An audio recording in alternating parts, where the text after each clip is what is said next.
The first one was the good girl cancer, right? The one that, it's still cancer, but they actually kind of cure it, not just remission. This one I decided to be super special. You are about to hear from someone who can only be described both as an American treasure and as an American badass. Welcome to the Treehouse Studio and the podcast The Stumble. I'm your host, Jonathan Block.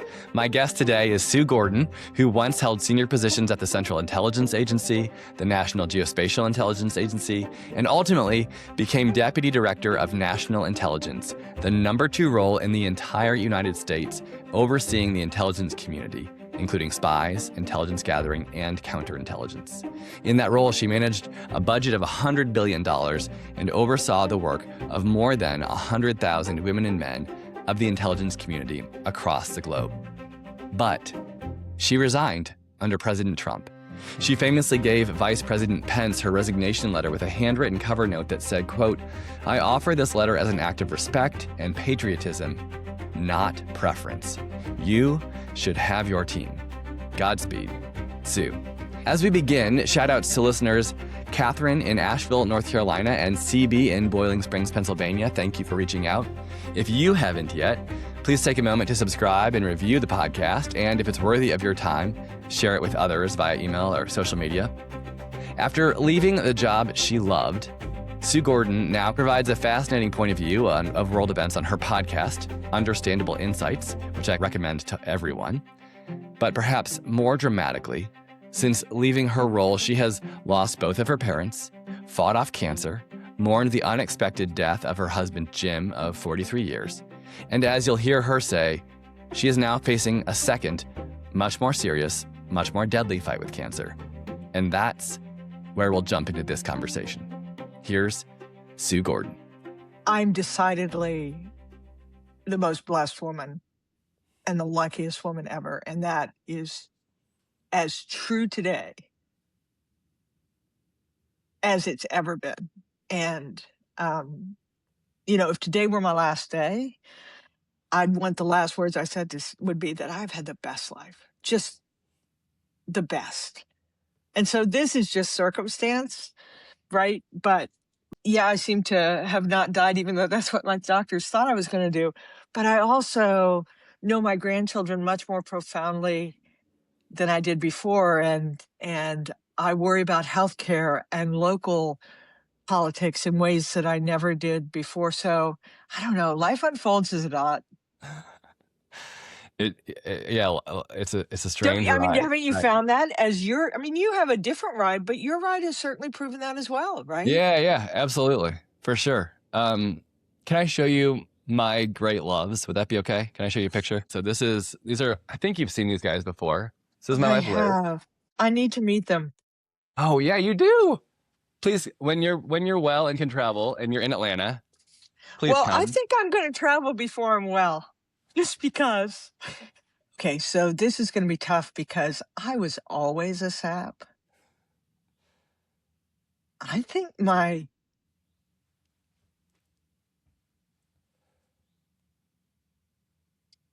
hold on. I think my gratitude is so profound that my emotions are so much closer to the surface to a woman whose emotions could not get much closer to the surface. So we may have to struggle through some of this. But what I was going to say is, I think now I understand something even more. I think you also share being in love with your family, not just loving your family, and those are two very different things. One is as though they're a thing. The other is that it's something that you do together. And I think you and I have also shared that. And we also have kind of bouncy minds, and those things are cool too. So we'll do this, but do know tall buildings for you. Really. I'm more designed now for medium-sized building, but I would jump tall buildings for you. Oh, thank you. That means a lot. I feel likewise, but it means a lot. And I don't know if it's coming through on screen, but I'm crying very hard. Like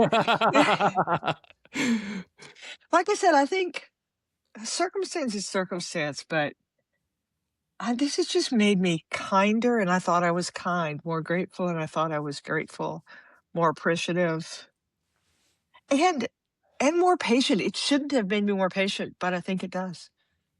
And I want to just clarify for the listeners that when you say this, you're talking about your second joust with cancer.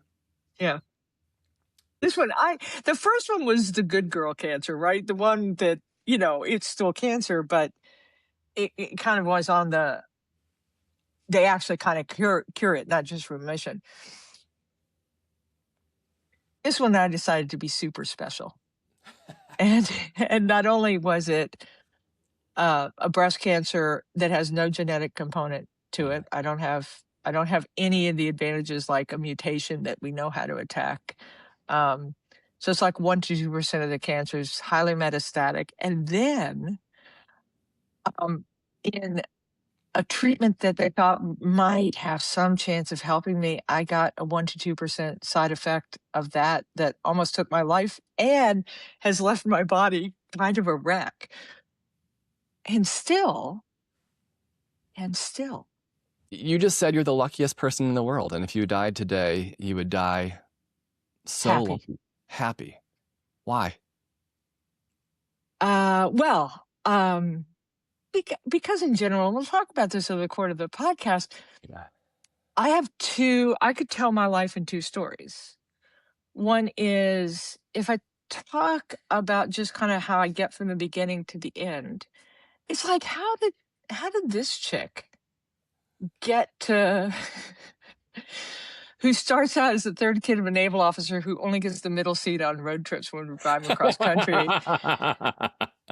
to choosing to be a zoo major because, I don't know, I wanted to understand the functional morphology of animals, or be a world famous aquanaut, and translate that into the most amazing career in the intelligence community that's satisfied my need to make a difference.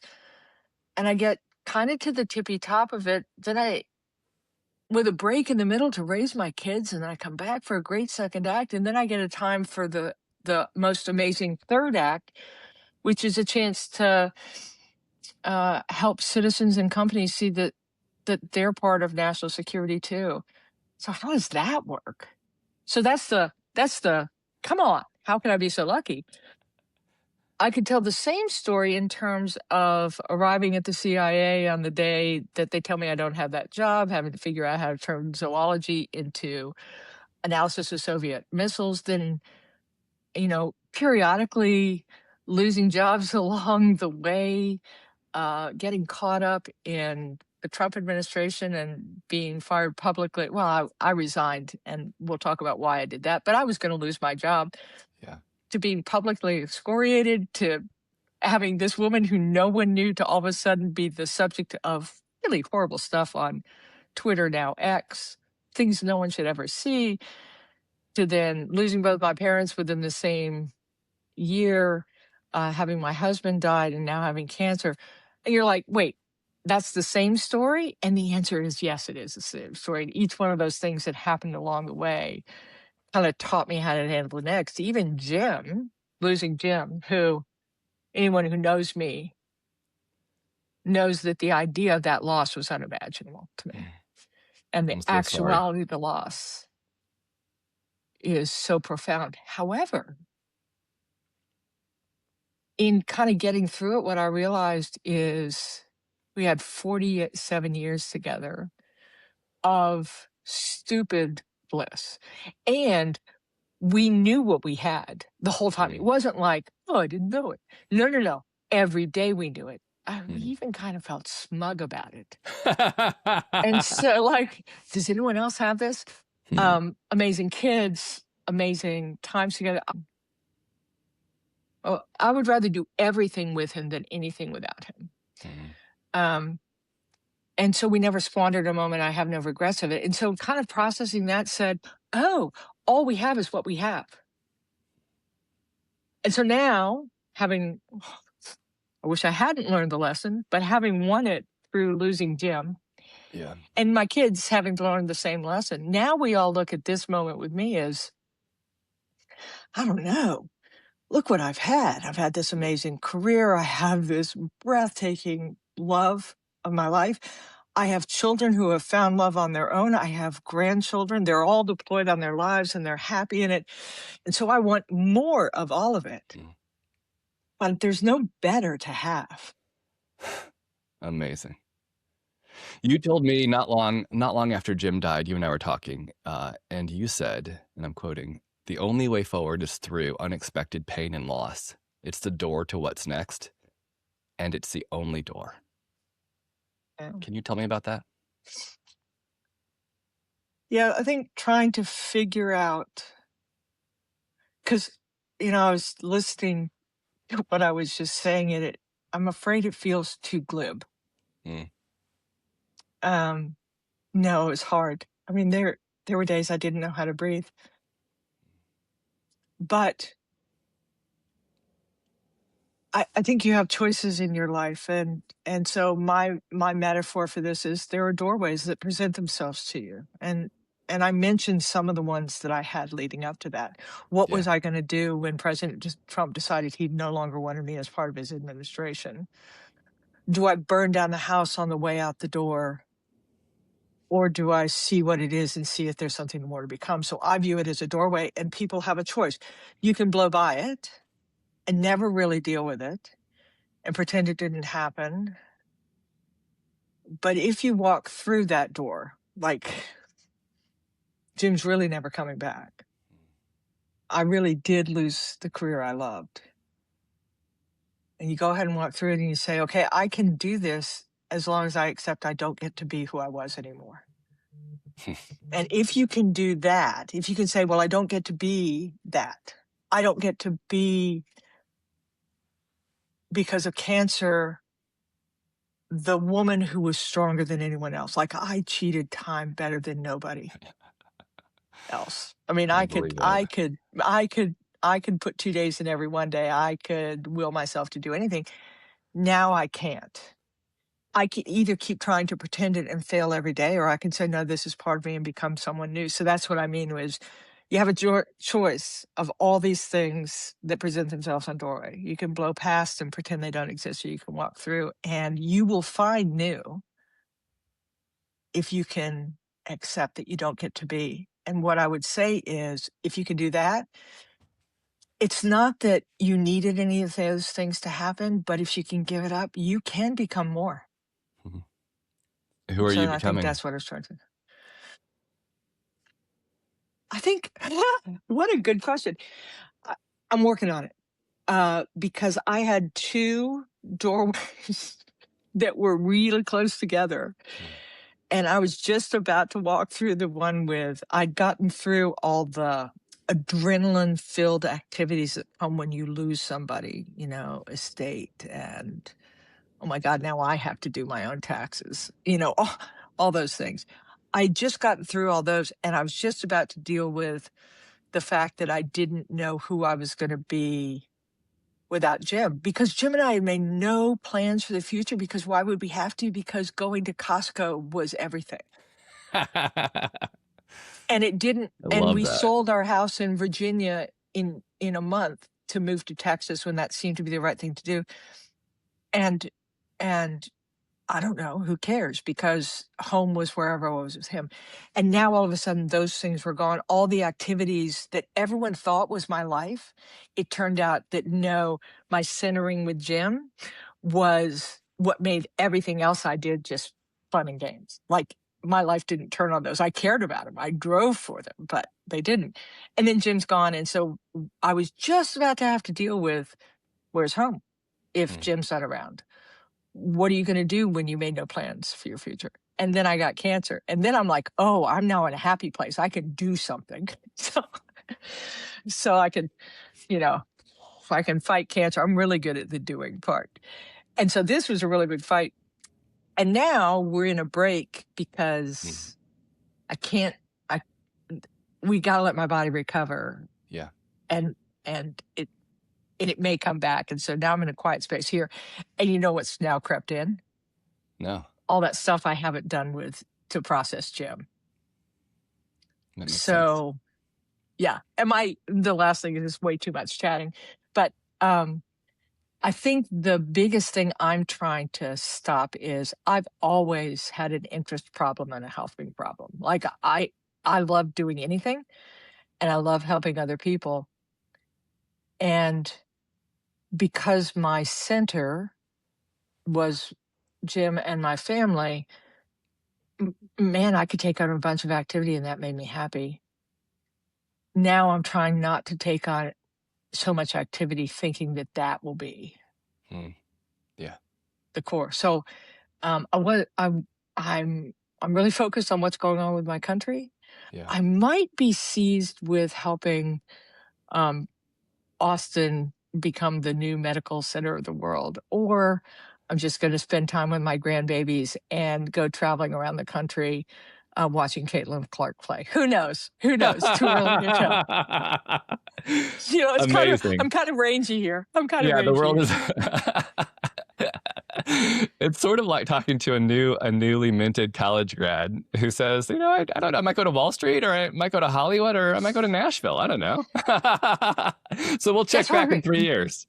But I will say the big part about this new self-awareness is I don't want to just fill my time with all the activities that I would have, because those activities were never what gave my life meaning. And so if it's true that I have less time, then I don't want to fill it all with stuff that is fun but not satisfying. In other words, I don't want to just eat Chinese food. I want some more substantial meals in my life. You were on a podcast recently, and you announced that you were thinking about a run for president before you got your second cancer diagnosis. And you said something like, I'm worried about us. We're in a fight for this amazing thing that we have, this democracy. And I was going to try and do my part, even though I'm totally not worthy. And I would obviously take issue with that last half. But I wonder if you can take us sort of inside that decision, thinking about running for president and then not running. That might have been hubrisy, but I do love my country a lot. I mean,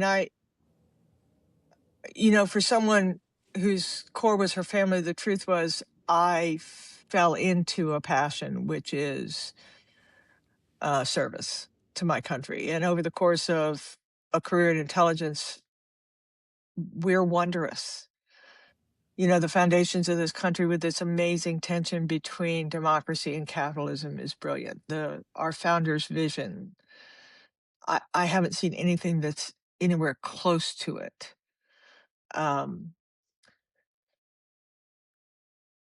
But we're under tension.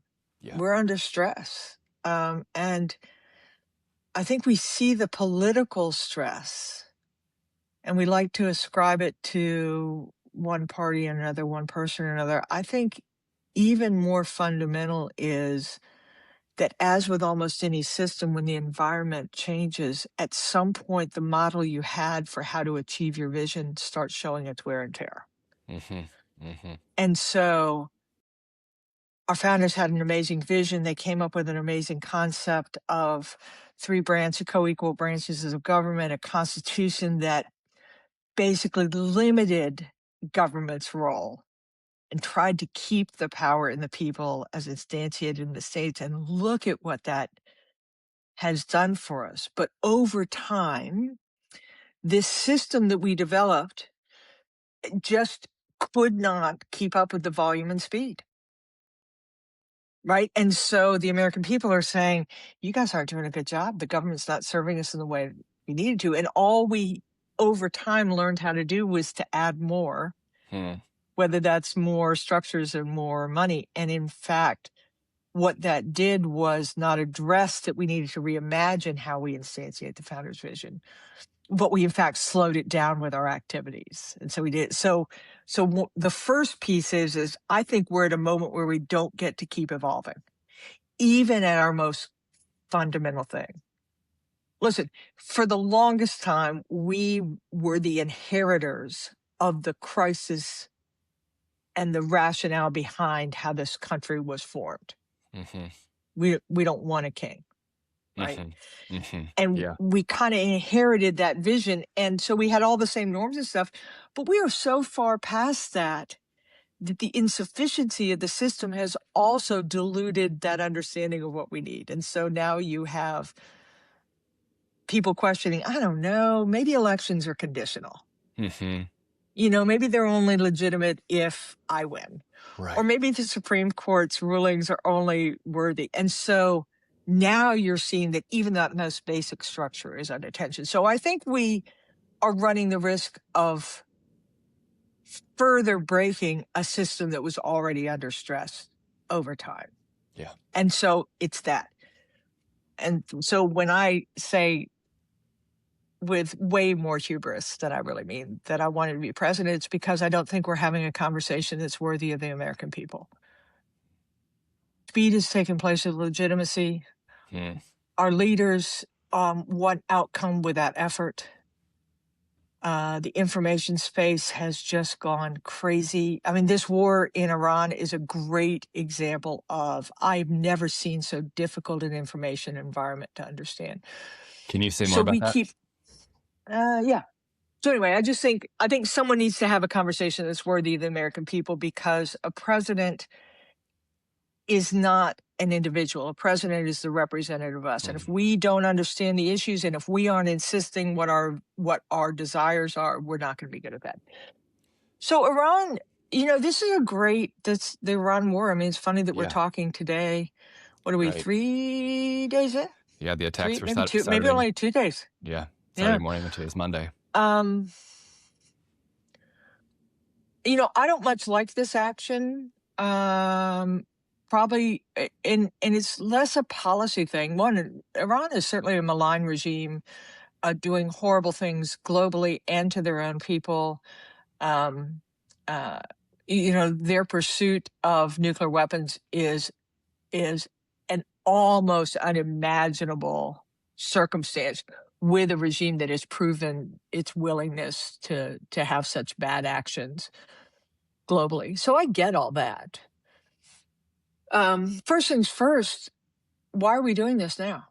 We haven't had a conversation with the American people. Yeah. The Congress hasn't weighed in to authorize it.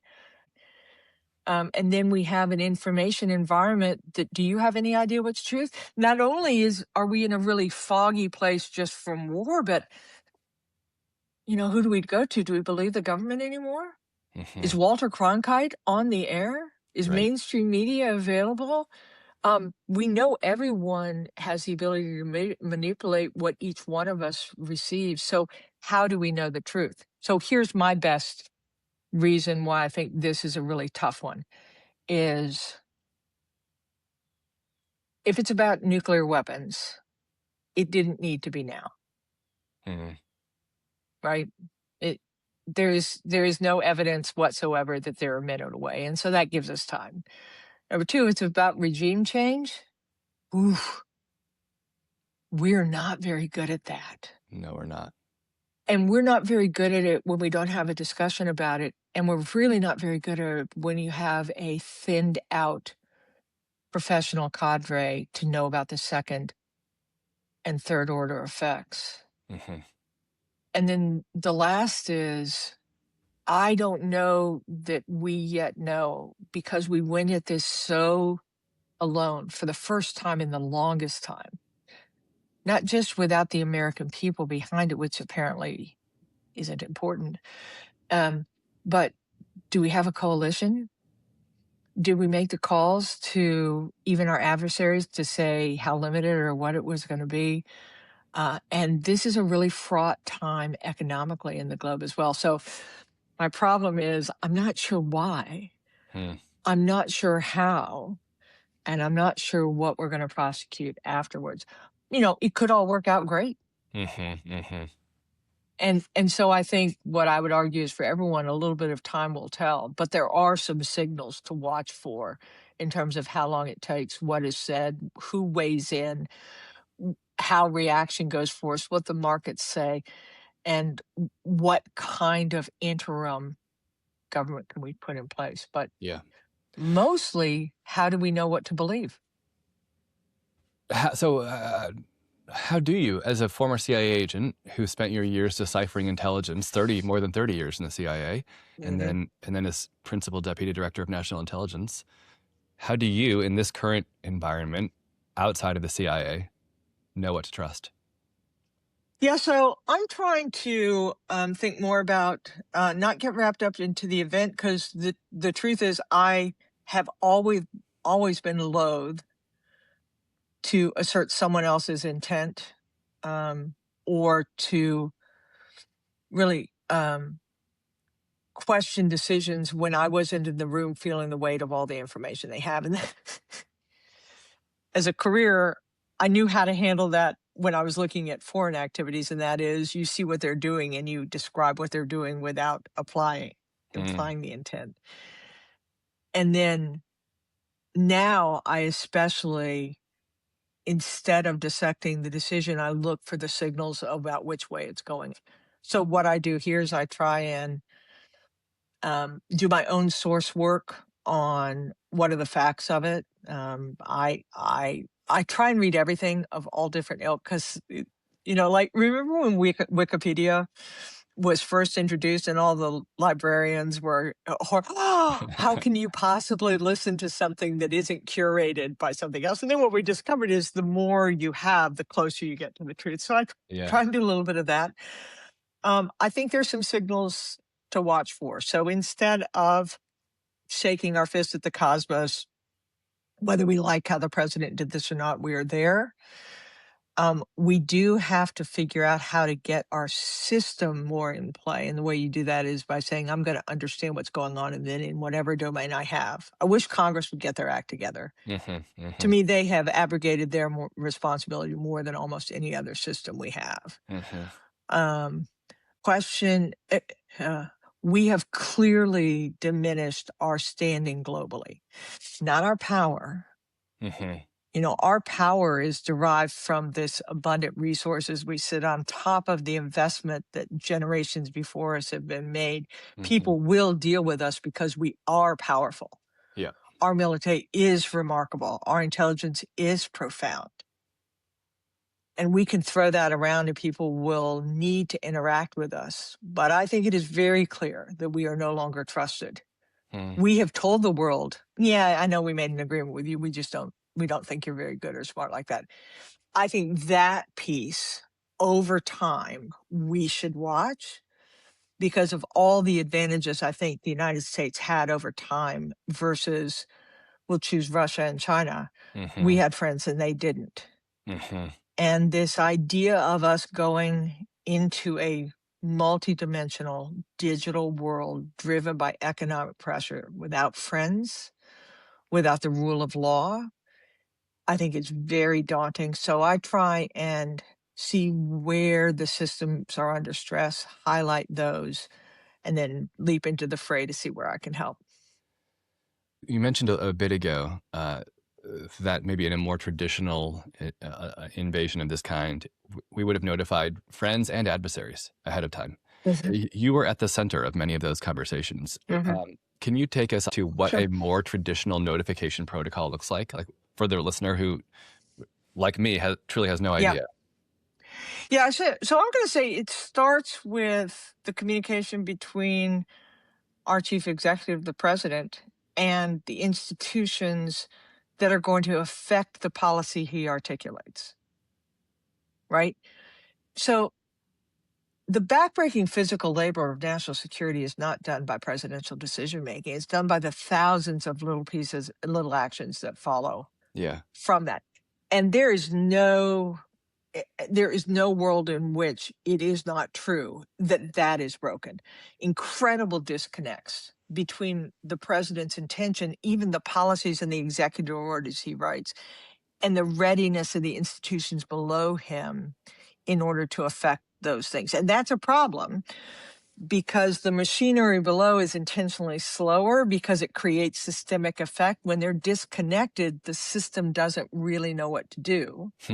And then you get first action, an attack, but not second and third action, which is, okay, who do we need to notify? Who are we going to talk to? What are we going to say to them? What are we going to say that's happened? How do I make sure that what I say is true? So first things first, that tether between policy decision making and the institutions that affect it, not the action, but the sustainability is broken to begin with. Second, how does it work? Yeah. Well, just in intelligence community, one of my favorite unseen roles of the intelligence community writ large is that it has relationships with all global services, good guys and bad guys, Fascinating. all of them. All of them. So the head And of the CIA it knows the head of the Chinese CIA, big time. the Iranian Right. CIA, even maybe. Right. We don't talk about it a lot, but it is a role. And what exists then is a conversation below the chop of politics and policy to say, yeah, we're still going to be here, right? And we still have to work. And that it has been, I believe, misrepresented as undermining policy. Right? You can't have those unelected bureaucrats. Remember in the first Trump administration, I think when the chairman of the Joint Chiefs, Milley, called his counterpart in China. To say we're okay. Listen, like the democracy stands. Yeah, and that's a really legitimate function. It was portrayed as, oh, he's undermining the president. Absolutely not. Yeah. It's still the president's policy. We're still affecting it, but you are trying to make sure that you don't get an unintended consequence. And the value of this professional cadre is they know everybody. They know who to call. And you can play it all the way down to what just happened in Texas between the FAA and the DOD at the border that caused them to be confused over drones and shutting down airports, which is an artifact of new people in play who didn't know who to call. And so the system just took over. So the first is the disconnect. The second is if you don't have that layer that performs that kind of normalizing function. And it's the normalizing function that says, no, I'm still going to try and achieve the policy, but I'm going to make sure that it doesn't go awry before we can do it. So that's where kind of notification comes in. And this is something that the first Trump administration did pretty well. Remember with Syria was just going crazy and actually it felt to me that in the first Trump administration, there was this much disquiet, but somehow we managed to not get suckered into the wrong fight. And part of it was the relationships, and then part of it was the ability to communicate with the president. And that seems a little broken now. Again, just from the outside. Yeah. So I think that's the biggest thing that on those second and third order effects is there's a role to both. There's policy and then there's effect. And so just kind of playing us out in a more, let's say, typical attack. And again, who knows what happened behind the scenes? Right. Who knows? Either of us were there. But exactly. In a typical attack, let's suppose, if I'm just hearing you right, the head of the CIA may call, let's say, the head of the Saudi Arabian CIA and the Omani CIA and countries around to say, this is imminent, it's happening, it's not directed at you, something like that. And here's when it ends. Yeah. Is that sort of what it's like? Maybe. Right. Fair enough. Within limitations and the fact that none of us trust each other and you know that everyone's gaming each other. But there is that thing that says no one typically wants unexpected outcome. Right? Yeah. Even if someone is aggressing. Go back to Ukraine. When the intelligence community decided to they knew what was going to happen in terms of what Russia was going to try and portray about nefarious U.S. activity in Ukraine as a justification for going in. And so they decided to release information publicly in order to counter that. So it is not trying to undermine objectives. It is trying to make sure that we don't inadvertently go spiraling out. And I think there's some interesting things in the Iran war, just to, again, so early. And I will hope I will hope that we get good outcome here, that the regime is replaced by something that is less repressive to the people and more in consonance with global security, and that can happen. One of the things that I think you can look at as just a tactical example of things that is happening is the Gulf states tried really hard to stay out of this. They didn't even give us landing rights and stuff. And then Iran does what people do, and that is they did something unexpected. They went out and they attacked the Gulf states and civilian targets. Had we prepared them for that? Do we know how they're going to escalate?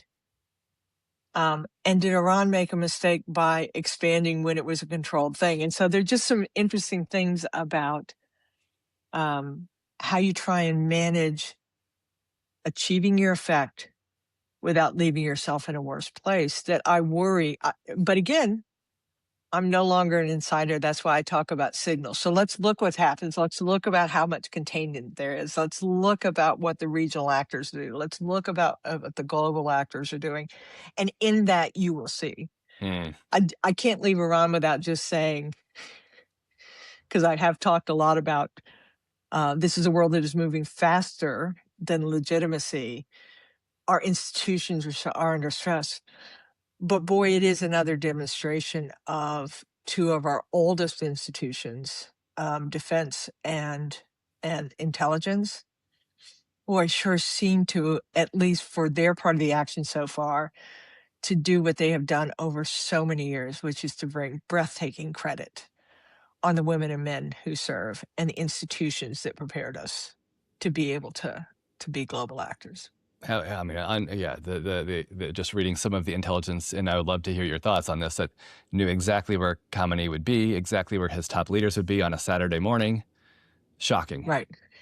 Yeah. So I guess that's the last thing. I think it is okay and it's good in America for us to say, really, is that what we wanted to do? Or are we sure we're getting the effects we want? While still being able to recognize excellence and what it takes and commitment, and somehow having those things exist. For example, I can like a strong border and good immigration policy, and I can disagree with the way DHS has gone about it. Yeah. Neither of those things in me is partisan. Yeah. All of those things. And so, yeah, I would love it if we could start having those conversations rather than you're on one side or the other and every view of your world is dependent on whose side you're on. That just cannot work for America in this moment of change. You know, I'm a total layperson, and I've been wowed, dazzled by the intelligence that led us to the actions in Iran over the weekend. But you obviously see that with much different and much more informed glasses than I. I wonder if there's anything specific that you can say that you've been sort of impressed by. I think I'm so proud of the women and men of the intelligence community. These have been hard years to keep your eyes in the boat. I think during Dan Coates's and my tenure, they were tumultuous, and I think we did a pretty good job of it. And then holding the line about the independence of intelligence that I believe is inconvenient as all get out and serves both the president and the nation really well. There is no doubt that during the Biden administration and all the challenges that came in this first quarter of the Trump administration, those pressures have been far more profound. There seems to have been far more politicization from a leadership position, far less tolerance of anything that isn't supportive of policy, which always makes me laugh. No, intelligence is inconvenient. You get to make whatever policy you want. We need to tell you what is, and then go ahead and decide. I think that has been tough, and the intelligence community and the national security community at large has not been immune from what I think is unthoughtful actions that have caused it to be thinned out rather than the purposeful actions to focus it properly that I think it would have worked. And so in the midst of all that we're able to conduct what is an incredibly big operation with what looks like some really stunning intelligence that is reminiscent of so many of our best days. Makes me really proud of the women and men. And I will hope that as time does what it does, which is reveal more and more about what was behind the scenes, that it wasn't just the stuff that supported what we wanted to do, but it was the stuff that informed what maybe we shouldn't do or must avoid. What we didn't do. But on this day, I'm really proud of, because those people do not toil publicly. Right. And they've been excoriated, I think completely inappropriately. Yeah. And still they've done it and supported this mission, proving again what I have said is they will do their job. Yeah.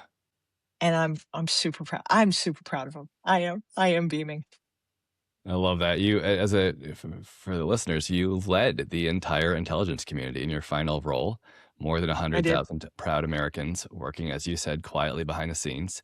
And so when you say you're proud of them for many reasons, but perhaps one of them is that they used to be the people that you led with such. Oh, I love them. And I do, Jonathan, you and I have talked about this. I think the worst lie that has been told is that as a class, they are malfeasant. That they have any interest other than keeping America safe for democracy, and in fact supporting the elected officials, sometimes by saying, man, I don't think that's going to work. But I hate that they've been painted with a brush that suggests that their motives are other than true. That doesn't mean we don't make mistakes. Of course. Intelligence is fraught with them. That's what makes intelligence valuable, is that you have to make a call before you know. But I hate that the American people have been led to believe that as a group, these people are not working in their interests. Yeah. If America knew the people I knew, they're neighbors. They are more like them than anyone else that they'll run across. They just are for America. Yeah. So the Trump administration has released 3 million pages of files on Jeffrey Epstein. Yeah. And the terrible things he did to young women and children. You've been following it very closely on your podcast, Understandable Insights, which I recommend to everyone. Just find Understandable Insights on any podcast listening app, and you'll get the chance to listen to Sue every week. But I wonder if you can tell us, there's this through the intelligence lens, what we should understand about what the Epstein files reveal about power in America. Yeah, great question, Jonathan. One, it's abhorrent, and I think maybe I feel it even more profoundly, not just because I'm a woman and what it says about where women still stand in society, but I think it's also because as a member of the intelligence community who was granted special authorities to do our work and had made its own set of mistakes when we thought that protecting the system was more important than protecting the interests. I mean, it's really easy to take protection and lose focus on what's right. I think what's coming clear now with the Epstein thing is that it was a really horrible human, but also what happens to power, it will always go to privilege. And what we see is over many administrations, a desire to protect itself so that it could continue rather than the interests of the nation. And I think what makes this so important that we address as a nation is if power is doing this over the abhorrent issue of trafficking of children and women, what far easier elements of power is it also protecting? Is it also ensuring? And so mine is, there is only one side to be on in this. Release it all. Let the chips fall where they may.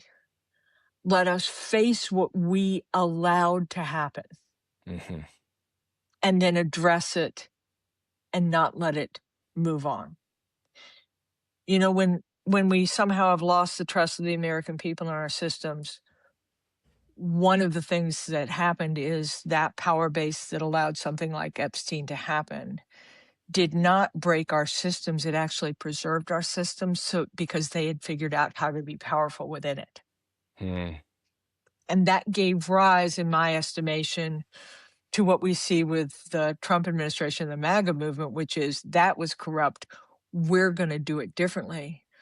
The problem is it also is about protection or something. Now it broke the system versus preserve it, but it still is about breaking the system to be able to have special power. And we have got to address this as a nation. Right? So the first set that allowed Epstein to happen was we let people in power use their power to protect privileged action. We can't allow that. What we see now is power saying, oh, I don't have to listen to any rules. I can just affect power and give favor to the people I want. And that can't be our response to the brokenness of an old system. We got to use this. Just as the intelligence community had to use horrible things like enhanced interrogation and the Snowden case, both of which we could justify on one hand, but each of which revealed that we needed to be much more careful with the authorities that the American people have given us. And I think that's the moment that we're facing on a much bigger scale with the Epstein case. And everyone has to insist on this. And this is where our institutions really matter. I get it. The FBI and the Department of Justice are led by a political appointee. I like that part of our system. They come in with a president that has been elected with some policies in mind, but they still must do their job. And the job of the FBI and the DOJ, much like the intelligence community, is you have to be annoyingly inconvenient because that's the only way our system works. And so that's, when I talk about signals to watch, that's really what's worth watching here, is our institutions doing what our institutions were designed to do, which is to be the bulwark against misuse of power. So I've been around power long enough to see its corrosive impact on folks and on myself. I call myself a recovering pretentious asshat. I love you, Jonathan. Partly because I've seen what power does to me, and it's not pretty. You have been in positions of significant power. I wonder how you, on a personal level, work to mitigate the impact of power, the corrosive impact of power on yourself. A great mom and dad and a brother and sister were like, I don't want to hear it, Susan. I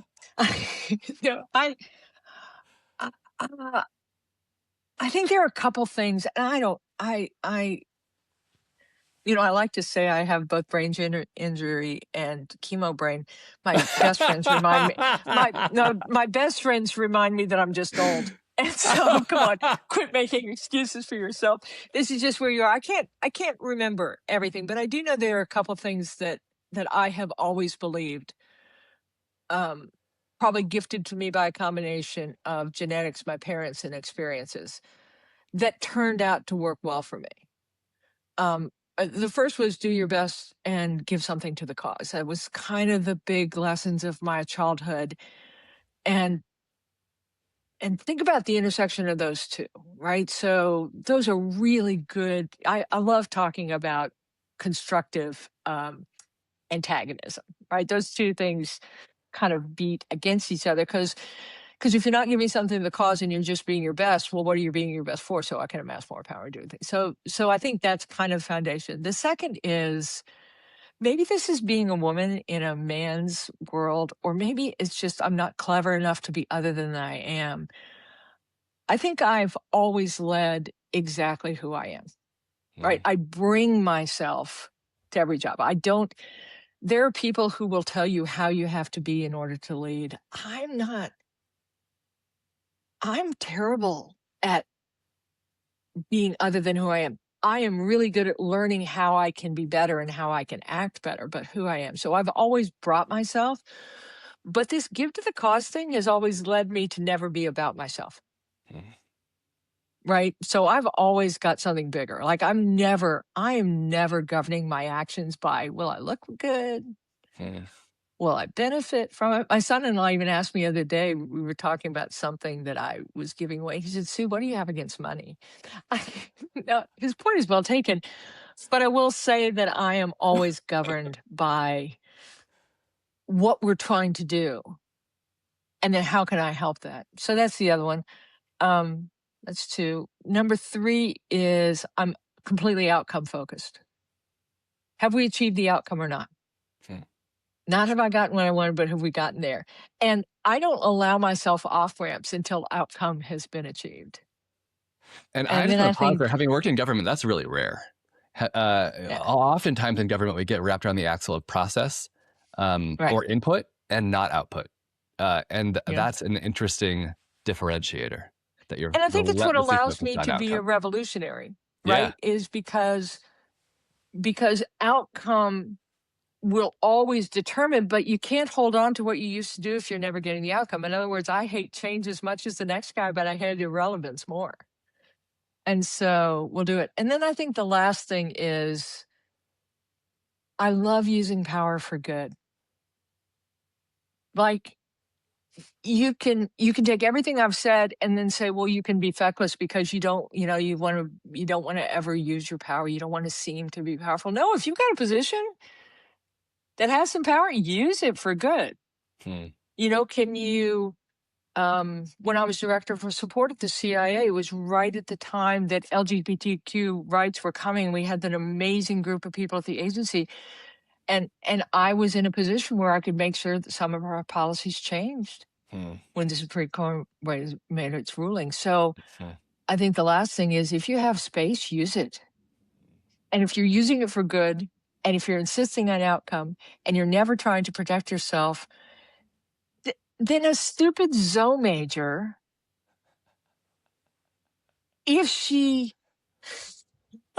one more thing.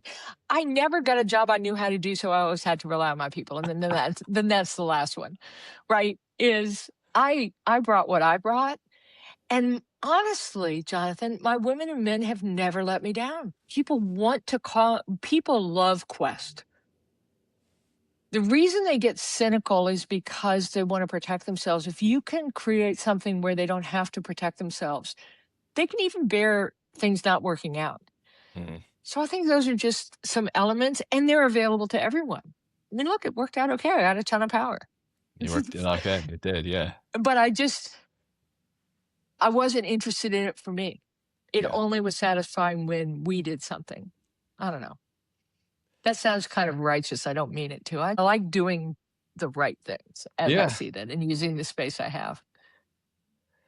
So you just mentioned that you were a zoology major, a Duke zoology major, who also, I just have to say, was the captain of the Duke women's basketball team 2 years running, the only 2-year running captain. 3 years. 3 years running, the only 3-year captain ever.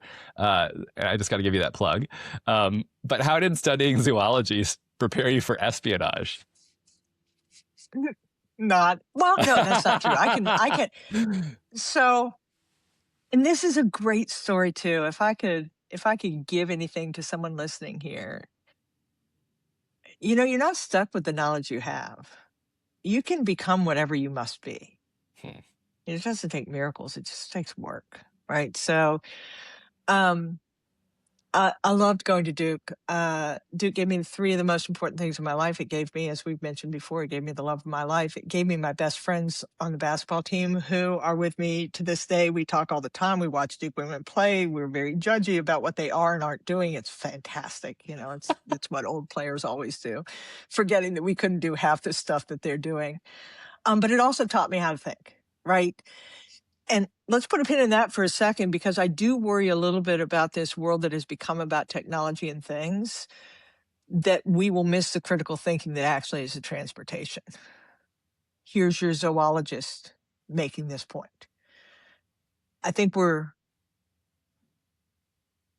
JFK said, we're going to put a man on the moon and return him by the end of the century, by the end of the decade, safely to Earth. He didn't know how he was going to do it, but he knew that's what we were going to do. And from that description of outcome, we did a lot of things that have yielded everything that we can do now. It also gave us Tang and Velcro. I see a world now where people think if you build Tang and Velcro, you'll get to the moon. Right? So what zoology and learning to think that I got from Duke taught me is it really is what it's doing that's more important than what it has. A living system is doing what it's doing perfectly. You just have to understand it. Right? So don't focus as much on the few parts as you do on how the system is put together. I don't know. So today what I would say is if you've already got a super technical degree and you're past your schooling, just make sure you're a reader. Read everything you can. Read books all the time. It is a great way to learn. And What are you I reading think right if you're now? so many different things. Listen, I just finished a book called A Severe Mercy, which is about the people who were impacted by C.S. Lewis's Christianity and just watching how that evolved. I also I'm reading a book on the healthcare system called The Price We Pay because I'm trying to understand what's going on with that. Just so many different books. I also just love a good mystery novel. I'm waiting for the new David Rosenfeld book to come out because he writes really good courtroom dramas. So I'm also a raging introvert. So after I've done something like this, which is extrovert all over the place, I'm going to have to go read something just to Makes sense. recharge. I am pushing So an be a introvert here. reader. So be a reader. And if you're going to college or any kind of education, make sure you do the thinking part too. Philosophy, history, all those things are super important to add the why to the what. How do you square your life with religion? Wow. Can't believe you asked that question. I'm right in the middle of that. I think I have a really complex view of organized religion, in part because my mom was a Southern Baptist from Knoxville, Tennessee, and we were a Navy family, and so we went to church whenever we moved around. My dad did not believe, and so he always stayed home. And then at some point, that came under tension between did we spend time with Dad or did we go to church that my dad was saying I'm not sure I believe in. I think so. I certainly had a Christian upbringing. I will say that the way I was treated by people who claimed to be Christian in the name of MAGA, saying the most unkind, unloving, unsupported by everything I know about even organized religion, really affected me. I'm so deeply sorry. Yeah. That being said, I'm a woman of great faith, always have been. I don't need to put it in human form for my own mind.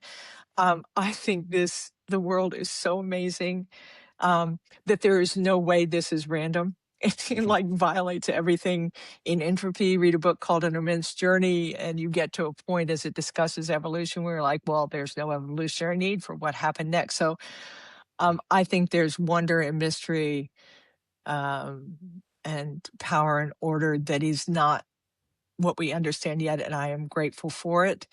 I think I'm a little like Einstein in every way but brilliant and effective in the sense that I don't think science makes sense without faith. And I don't think faith makes sense without science. And so to me, it's a lot of belief that there's something bigger. What that means is I won't understand everything, but I am responsible for my actions and I better do good with them. So that's like putting metaphysics and organized religion together into my own view of the world, which I hope is consistent with anyone's value Yeah. and belief about what is good and right and necessary for us to coexist and advance. I hope. You joined the CIA in 1980 when there were no more than 10 women in your office of about 100. And you've compared it to playing pickup basketball with the guys. You've said, if you don't do something with the ball, you'll never get it again. And I wonder what it took to keep getting the ball. I'm a doer, and I think that was a culture that valued performance over pedigree.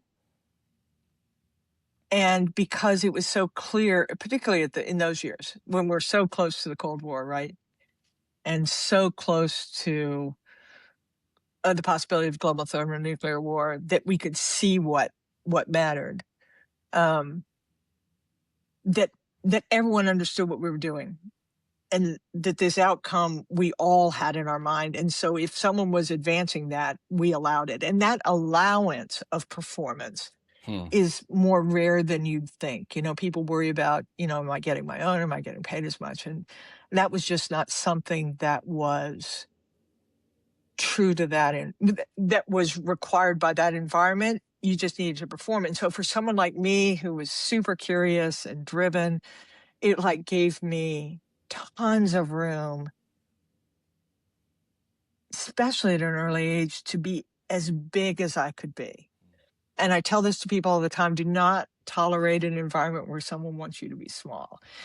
And I got a chance to be formed as an adult in a place that not only demanded bigness, but allowed bigness. And those two things are super important. Although, I'm really questioning the way I said this about playing pickup basketball with guys.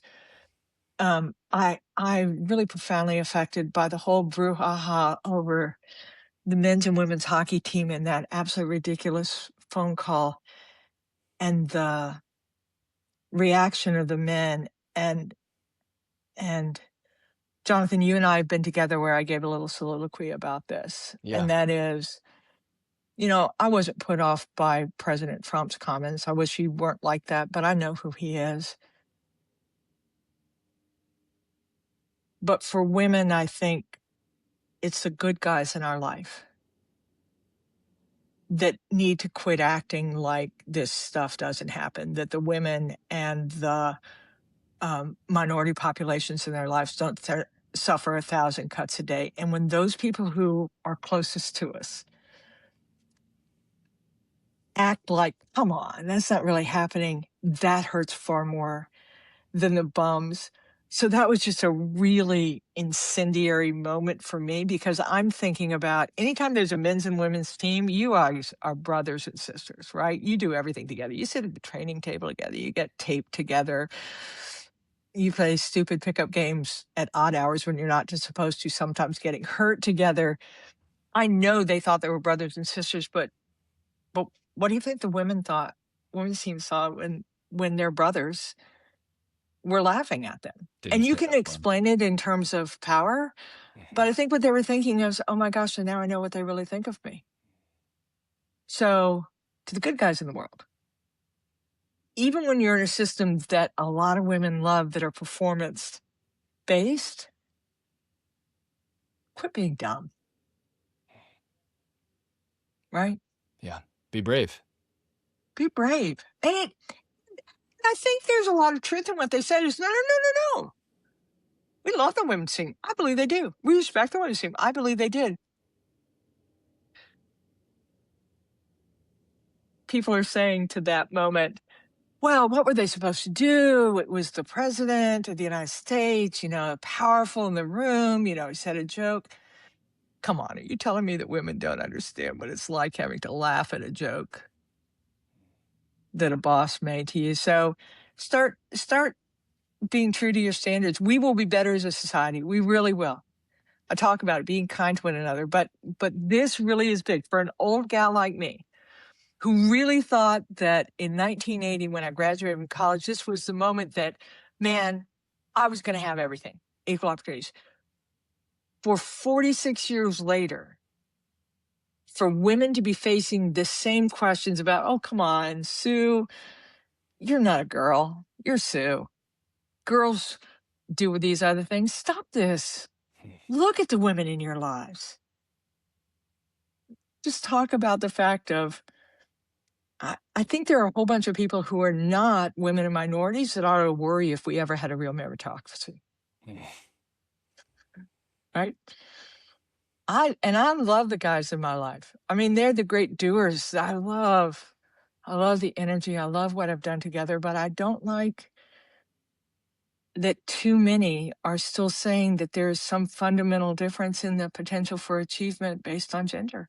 I hate it. Or color of your skin or ethnic background. Excellence is all around. Let's use it all. Excellence is all around us. Let's use it all. Thank you for that. Boy, that was a tangent. Sorry about that. You can just slice that right out of this. I'm not going to slice it out because it's so important. And I remember in the wake of George Floyd, I was talking to some friends who aren't white, and I asked them, like, I'm a white guy with every imaginable privilege. What can I do in the face of what happened to George Floyd? And they said what you just said. They just said, like, when it's just you and other white dudes in the room, somebody says something stupid, just be the first person to speak up and say, hey, that's not cool. That's it. That's all we're asking. Just say, hey, that's not cool. Right. That's it. Because when we see it, we're like, oh, there are more. I have more. That's so funny you bring up George Floyd. When George Floyd happened, I was working in the government. And, when you're in a government system, I was not a political appointee. I was a civil servant at the time. There are strictures put on you in terms of what the organization will and won't allow you to say. With George Floyd, I just decided that I was going to change. Because I'm like you. I don't much like the word privilege. But have I had advantages? Glorioski, yes. Right? Yeah. I feel them in my situation right now where my resources allow me to navigate the healthcare system differently than another human who doesn't have my resources. So I've had advantages. But I decided with George Floyd, what I would do, my little revolutionary act was I would see everybody I came in contact with. I'm a pretty friendly gal. I'd be, I'm a very, hey, how you doing? As you walk past someone, you don't even pay attention to the answer that they gave you once they're in your rearview mirror. I don't do that anymore. I stop and see everybody.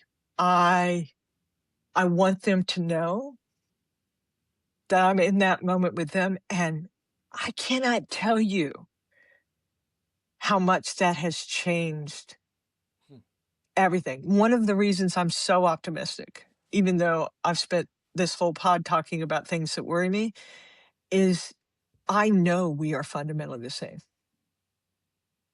My little small revolutionary act of just seeing everybody, we're all the same. The kindness, I don't worry about walking down the street. I really don't. And it's not me, aren't I great? I give kindness. It's the people who in return who see me. Yeah, I believe that. And so I love that you brought that up because it seems almost insignificant, but I think it's the way we have to start. And it's just like the guys back in 1980. I have a great story about my daughter, tremendous athlete. And when she was 6, she was playing AA baseball, which is there's T-ball and then there's coach pitch, that's single A, and then AA is kids pitching, which is a horrible game. We were playing, it was just because, in coach pitch, the dads can hit the bat no matter where it is. And so she was 6, they were 8. The opposing team had this neighborhood family of 4 boys from New Jersey on it with a dad who was very New Jersey, very proud of his boys. And his 8-year-old son gave a pitch to my daughter and she took him yard, right? She took him deep to the fence. And he went out there and in a very adorable but purposeful way said to his son, I cannot believe you just let a girl take you deep. And this little cute little boy crying said, Dad, it's not a girl, it's Casey Gordon. Anyway, my point is, if you'll see people, you will see that we are all that person. Not just the person that you know is just a person. Not just the person you know is different from the stereotype. But everyone is not the stereotype if you give them a chance. So I think the Amen. more people you see, the more you engage, the more you listen to it, you will find the similarities far outweigh the differences. And I think that's the foundation of how we build back the things we need, by believing that we're all in this together, because that's actually how we started. When you were with the CIA, you have described a pace that is unrelenting as a mom, in particular, a parent in particular. You've historically described this pace as being at Mm-hmm. work by 5 a.m., home by Mm-hmm. 7, back to the office after dinner. And I Mm-hmm. wonder how you sustained that, and what it cost you and what it gave you.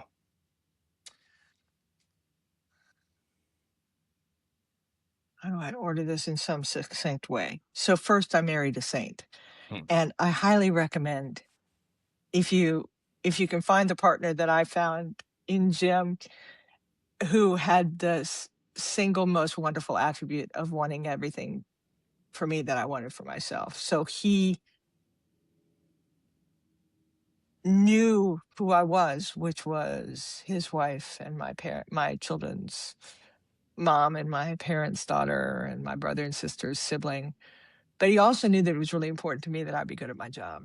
And so he did everything he could to keep that quest alive. And that really matters, because if he Hmm. had not been able to, I would have, and actually later in my career, when the jig was up, he couldn't do enough to cover from what I think I needed to do. And so I made a different choice. So that was super important, um, to me. I, I, I've said I was a mother. I'm pretty strong physically and mentally. And so if I must, I can. And that was part of it. And maybe it's balanced by the fact that I'm half as smart, so I have to work twice as hard. So I'm sure there were people like my husband, who was brilliant, who could do unimaginably brilliant things in a normal workday. I seem to be incapable of doing that. As to be as good as I wanted to be at work, and as good as a mom I wanted to be, that I just had to kind of double it out in time. And so what it allowed me to do was, I don't think my children much noticed until there was a moment where it was clear that they did and I couldn't. So Um, take us to that moment. After 19 years at the yeah. CIA, you decide to step away. Why? Yeah. Um, my husband was on TDY. He worked for the CIA as well. And And what is TDY for folks who aren't accustomed? temporary duty. He was traveling for work. Oh, thanks. Is that the first really bad acronym I've used? It Maybe. is, yeah. Um, anyway, thank you. Um, and I was out at a dinner meeting, trying to convince some private citizens to take a flyer on this crazy idea that became InQtel. And my 9-year-old daughter called me and told me my 13-year-old son had run away. And I got home as soon as I can, and luckily, my son is amazing, and he was home by then. But I read his note, and his note told me that he was over putting too much responsibility on himself, in part to not disappoint his parents. Hmm. I'm like, well, this isn't right. That wasn't the message I was sending. I was trying to send, you can be big and powerful and strong and you should feel responsibility. But it just, I'm sure when I came home at 7 o'clock, and when I walked to the door and I said, what do you have to do tonight? I'm sure everything about me was saying, please say you have nothing. Please say you have nothing. Please say you have nothing. Because I was tired and exhausted. And so he started trying to help me out. But his little 13-year-old body couldn't do all that. So I just became aware that I couldn't be as great a mom as I wanted to be, and as great at work as I needed to be, because there are times in your life where work takes more than half, Yeah. right? And Yeah. so it was just a moment where that was put to the test. And so it took me overnight to decide that I was going to do the job that only I could do. And so I resigned, didn't retire, didn't take Mhm. part-time work, resigned with 2 weeks notice, to be a better mom. And then I did that for 8 years. Judging by my children today, it worked out okay. Or they are just so wonderful that they're like, yeah, we succeeded without you, Mom. It's okay. But it turned out great. And then once they were deployed on their lives, I came back and had one of the great second acts. But it did highlight to me that I had really been uh, uh, I thought I was supremely powerful and could create time and Mm, energy. At the moment that I saw that note from my son, I realized that no, that in me, the signs of wear and tear, you can't do that, mm, right? You just can't. I wish I had a boss that had seen me doing it. And so when I came back over those years, I was an entirely different leader who now saw my people. And if they were doing something like I was doing, no way, I would have called them in and said, "What are you doing?" yeah. So talk about that. Right? So you just have, yeah, talk about that. You just met my mom and you praised her for her work as a stay-at-home mom. Right. Talk about how being a full-time parent changed you when you went back. Oh, yeah. So, I think I was nervous when I left. I mean, it was the right thing to do, and I'm a pretty good decision maker.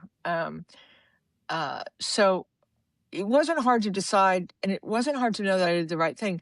But there was a moment of scary, like, oh my gosh, I'm not going to be a cool kid anymore, Mm, right? Because work for the CIA and the stuff I did was, did fill my cup in one domain.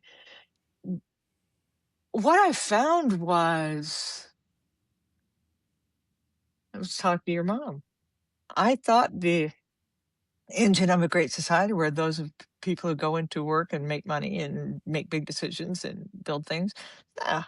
What I found when I was home with my kids was the engine of great society are the people in society that make it run. They're the crossing guards and the PTA chairs and the community organizers mm, and the time to sit with your children, not when you're available, but when they need you. It just completely changed me. When I went back, I had an entirely different view of value.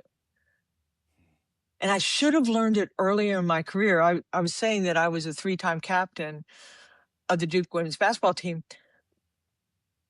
What the interesting part of that story is that I only won a letter 2 years.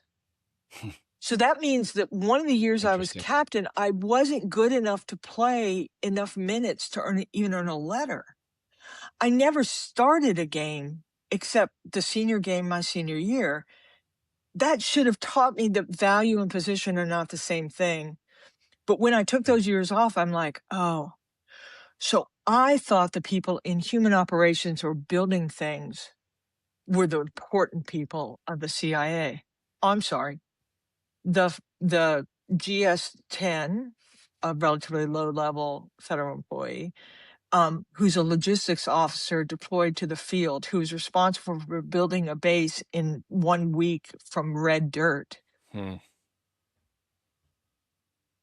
That's pretty powerful too. So taking that experience from being home and seeing the whole fabric of society, not just the few people that do a specific job, even if you get patted on the head for it. I just came in and I saw my people more clearly, in terms of the whole contribution. But I also understood what drove me was not the organization. What drove me was my sense of what I had to do. And I wished that I had had a boss who said, Sue, I'm sorry, you think that number of hours is what you give to us?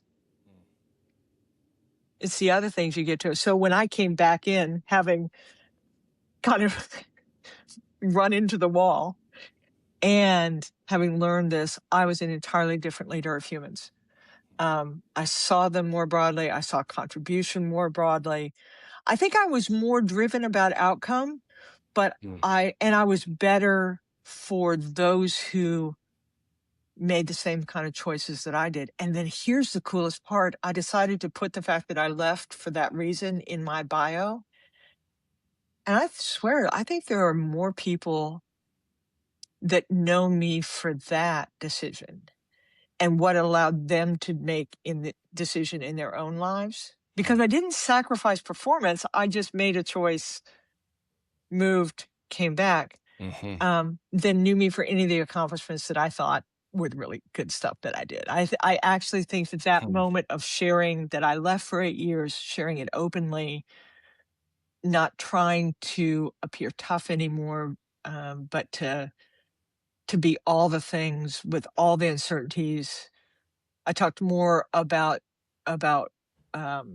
challenges that I had with my children, with people at work, because those humans we're working with, they have all those things that are going on in their lives too. So that time away, I glibly say this: you learn an awful lot, a lot about what you're doing when you don't do it.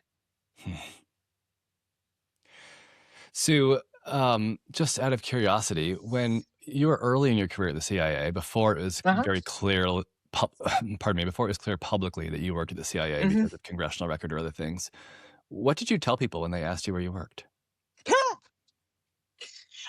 Great question.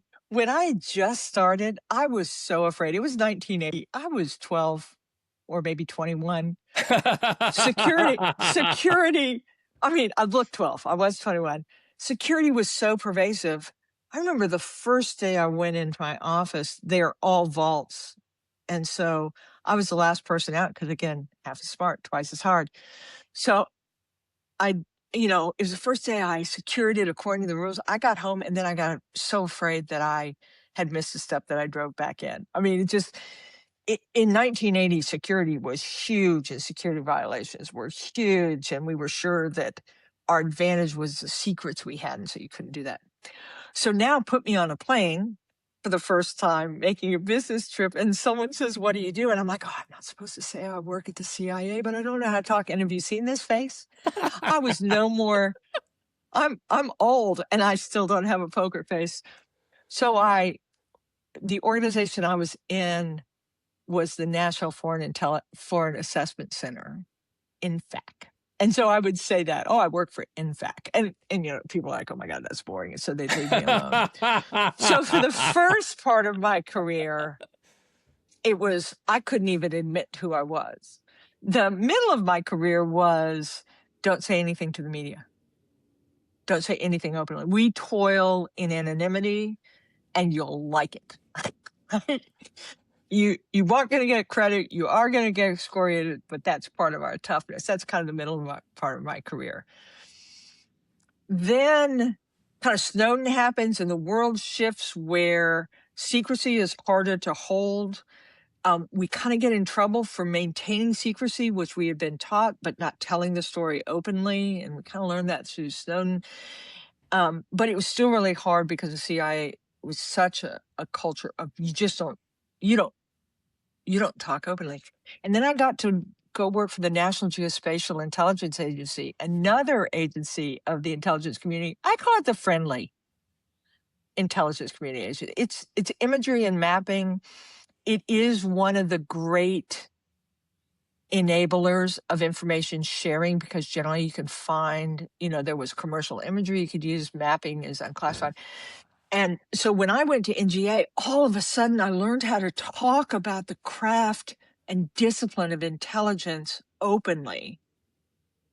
And that ability to talk about our work, not revealing the classified information that is protected, because I'm really nerdy about that, kind of taught me how to be bigger.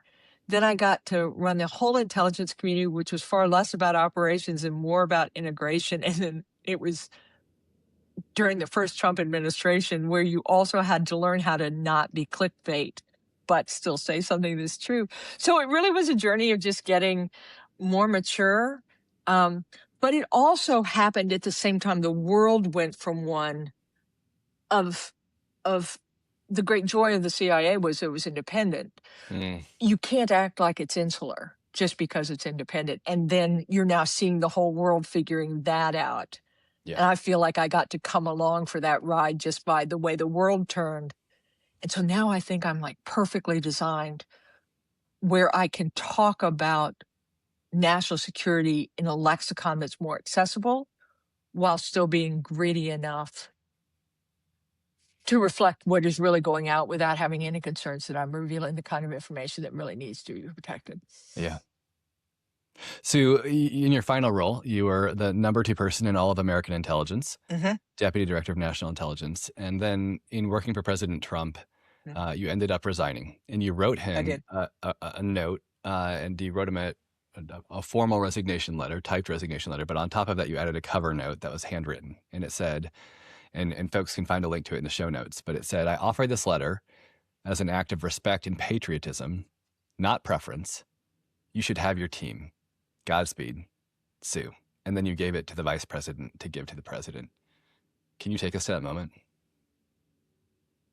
Yeah, the time came in the first Trump administration. It was about the 2-year point for everybody where the president, I believe wrongly, but decided that he did not like what he perceived as resistance to the advance he wanted to make. And so he kind of turned over his whole cabinet right at the 2nd-year point.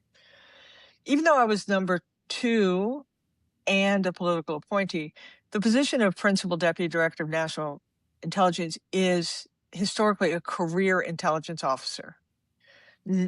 You are a political appointee, but everyone recognizes that you're carrying the kind of the craft.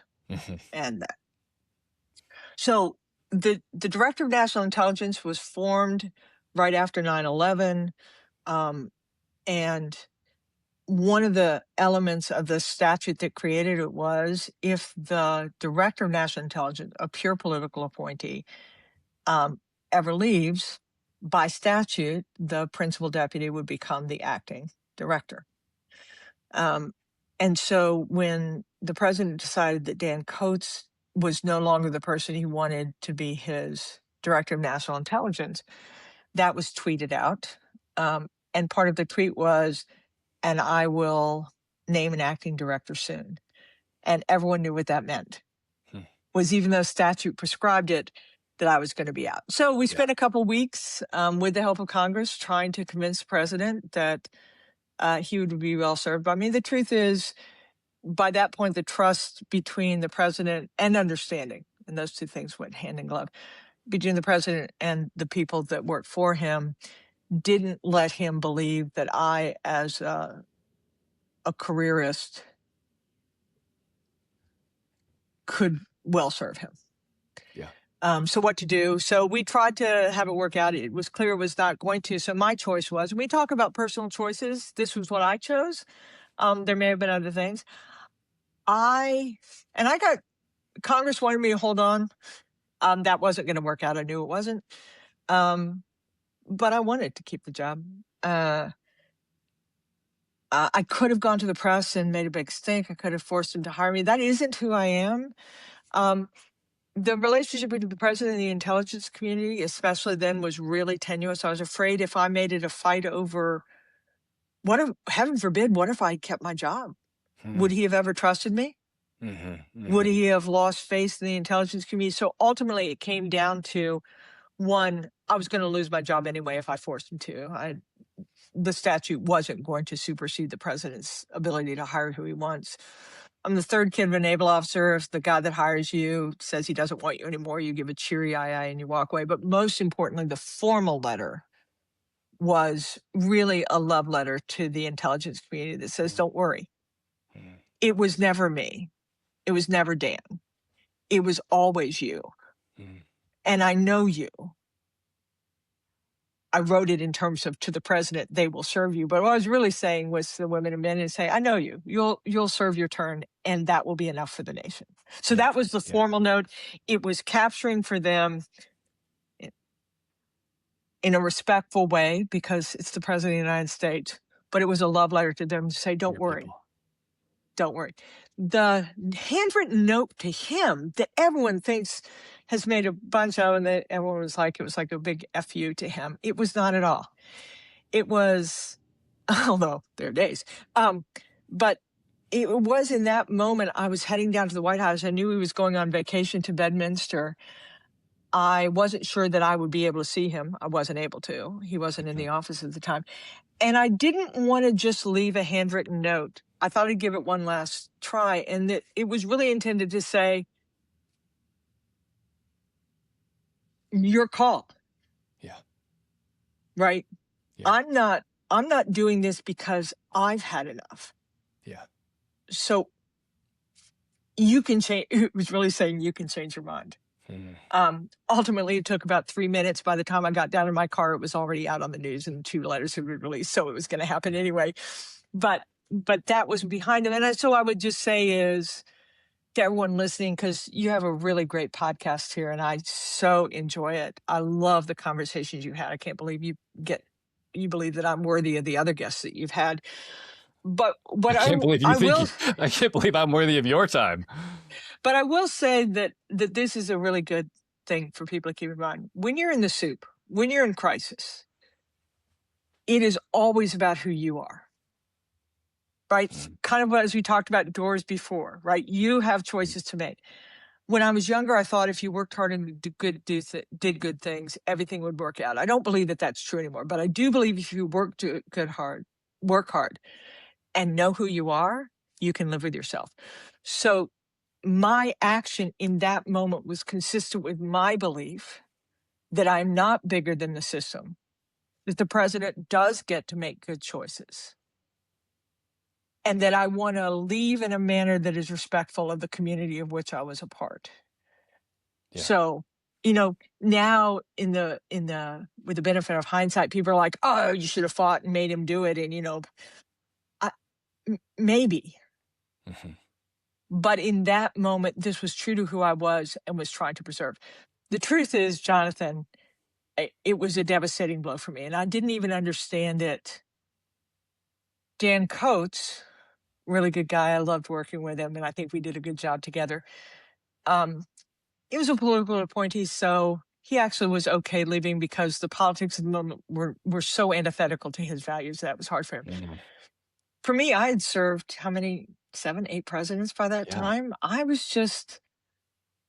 loved intelligence. I loved serving the American people. And so all of a sudden, I'm out of my ear. And then what follows is America being told that I, who had spent my whole life devoted to my country, was actually not that. And it stole some of my goodness. Yeah, I'm so sorry that happened. Well, so think about the people now that much lower in the organization, much more profound. I'm taking away your security clearance. I think that's so hard. This juxtaposition of what you think you're doing and then the institution and the country you served is saying, nah. Yeah. That was harder for me than I expected. And so for anyone who's in any kind of crisis, this wasn't the most tragic event of the world. The nation, the world has continued to turn without Sue Gordon in that position. Do show yourself some grace, because if you're really devoted to something, you have to allow yourself to, like losing Jim or facing cancer, you got to walk through a door and become something else. I think those are great words to end on. I'm gonna give you kind of one final question just along those lines though. So you've served 7 presidents: Carter, Reagan, Bush, Clinton, Bush, Obama, and Trump, which is extraordinary. And many folks in America right now are facing sort of cataclysmic change, leaders especially. It is a hard time to lead. Really hard. Really hard. They're everybody, almost every leader I talk to is exhausted and deeply unsure of what comes next. If you could sit across from someone like that right now, what would you say? All my friends are going to laugh because it's going to end up being 3 things. The first thing is